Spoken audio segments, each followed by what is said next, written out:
नमस्कार दोस्तों, हमारी आज की कहानी है ससुराल में भाई का अनादर करने पर बहू ने सिखाया सबक। कहानी पसंद आए तो चैनल को सब्सक्राइब जरूर करना। शुभम के बिस्तर के आसपास उनकी बड़ी दीदी संजना, दो छोटे भाई जगदीश और देव बैठे थे। शुभम का कार एक्सीडेंट होने पर सर्जरी हुई थी, इसलिए सब उनसे मिलने आए हुए थे। मजाल है कोई अपनी जगह से उठ एक गिलास पानी भी पी ले। शुभम की ईमानदारी, अलग खान पान, खैर खबर लेने वाले शुभचिंतकों का तांता, सभी के लिए अकेली काव्या के बड़े भैया आदित्य भी सुबह ही पहुँचे अपने जीजाजी को देखने। अकेली बहन को चक्कर घीनी की तरह काम करते देखा भैया किचन में उसकी थोड़ी बहुत मदद करने लगे। शुभम के परिवार वालों को चाय की बुरी लत थी। आदित्य उन्हें कमरे में चाय सप्लाई कर जूठे कप लाने लगे तो काव्या ने आदित्य का हाथ पकड़ मना कर दिया जूठे कप उठाकर लाने के लिए। भैया, जगदीश और देव आपसे बड़े हैं, वह भी ला सकते हैं, पर नहीं, उन्हें लगता है घर की बहू नहीं नौकर है। मेरी कसम, अगर आप लाए तो। आदित्य मना करता लेकिन चुप हो गया।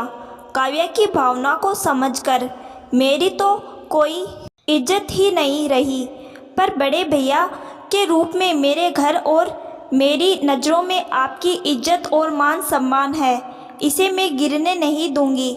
सुबह संजना बोली, आदित्य जी आज वॉशिंग मशीन चलाते हैं, कपड़े बहुत ज़्यादा हो गए। चलाते हैं कहने का तात्पर्य बेचारा आदित्य समझ नहीं पाया।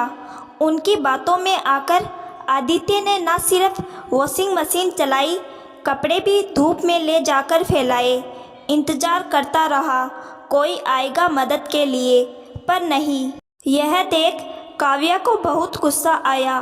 काव्या को समझ आ गया कि अब उसे क्या करना है।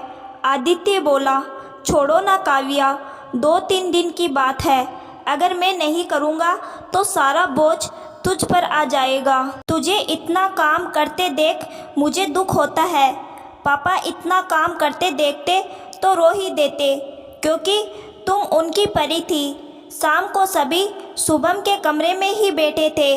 संजना बोली, काव्या, आदित्य भैया को बोलो शुभम की सेविंग कर दे। अनुरोध नहीं, ऑर्डर था।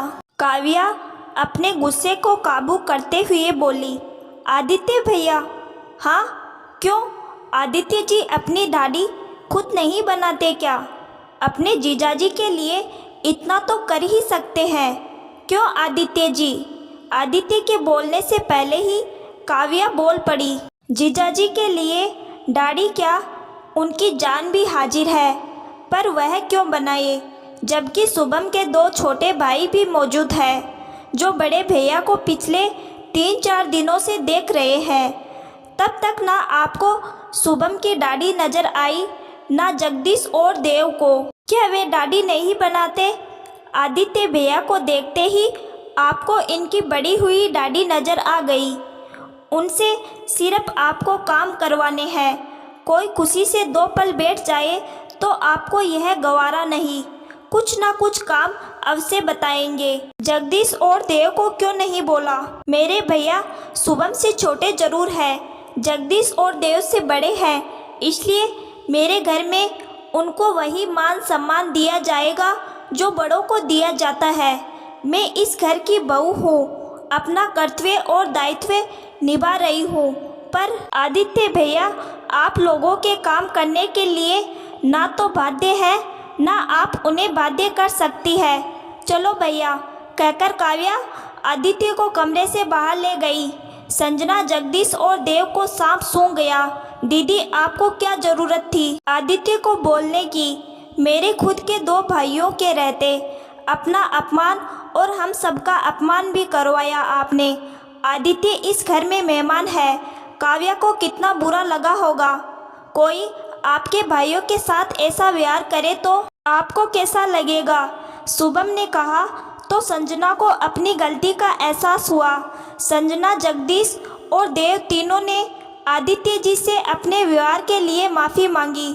दोस्तों, ऐसा प्राय ससुराल वाले मान लेते हैं कि बहू तो काम करेगी ही, बहू के साथ साथ उनके परिवार वाले भी उनका काम कर देंगे। आखिर वे लड़के वाले हैं, लड़की वालों को झुककर ही रहना पड़ता है। बेटी बहन की खातिर कर भी लेते हैं कभी कभी, पर एक सीमा के बाद कोई इसे सहन नहीं करेगा और ना ही करना चाहिए। क्या काव्या ने अपने भाई के सम्मान के लिए सही कहा? कमेंट करके ज़रूर बताइएगा। धन्यवाद।